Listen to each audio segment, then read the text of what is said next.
Welcome back to the deep dive. Today, we've got some really fascinating source material. It's an excerpt, and it details the actions of Wing Commander Abhinandan. Our mission, like always, is to look into these real-world, high-stakes events and maybe pull out some surprising facts, some insights. Absolutely. And this was definitely high stakes. We're diving into a moment of serious military tension, geopolitical heat.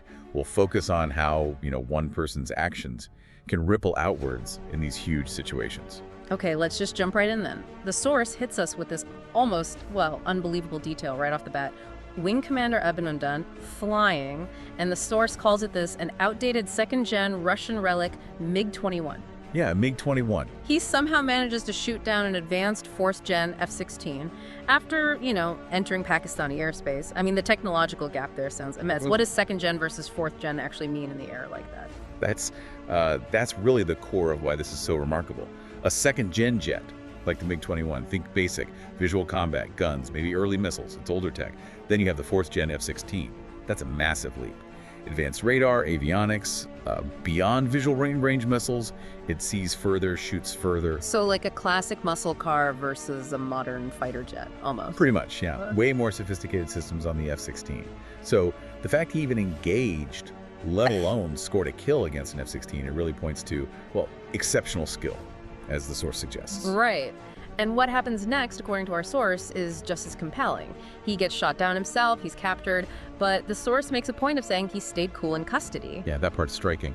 And this detail, wow, he apparently sipped their tea and said, quote, "Tea was fantastic."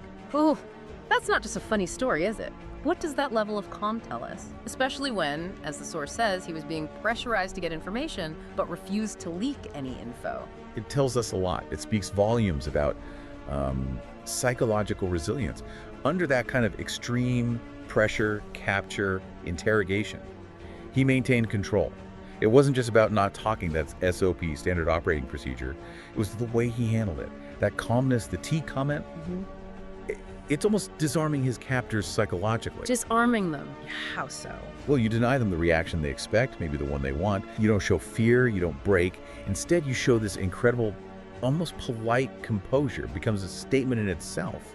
An act of defiance, really, shows an unbreakable will. And this act of defiance, even while captured, it seems to have had big ripples. The source claims, and this is a direct quote, this whole situation had their army chief sweating and shivering, fearing massive retaliation from the Indian Air Force. That's quite a picture. A very vivid picture. And if you connect that dot, the source goes on to suggest this whole episode, starting with the dogfight and ending with his composure. It essentially turned Pakistan Operation Swift Retort to Operation Swift Retreat. That's the source's phrasing. So one pilot's actions and his reaction to capture potentially shifted the strategic direction. That's what the source strongly implies. That his actions, combined with that resilience, became this powerful symbol. It maybe created a perception, rightly or wrongly, of such strong Indian resolve that it forced Pakistan to pull back from their initial operation. And then, remarkably, he was back home within 2 days. The speed of that is also notable. Yeah, just 2 days. So wrapping this up for you, our listener, what's the big takeaway here? It really seems to be about how individual courage, that incredible composure, that discipline, it can have a massive immediate strategic impact, even in the most volatile situations. Exactly. It really pushes beyond just the hardware, the tech specs. It highlights the human element. Definitely. So maybe the thought to leave you with is this. What does a story like Wing Commander Abhinandan's really tell us about the unexpected power of just one person's resolve? How individual resourcefulness can potentially shape outcomes in these huge, complex geopolitical events. Right, moments that seem to defy the odds. Yeah. What can we learn about resilience, about strategic impacts from moments like that?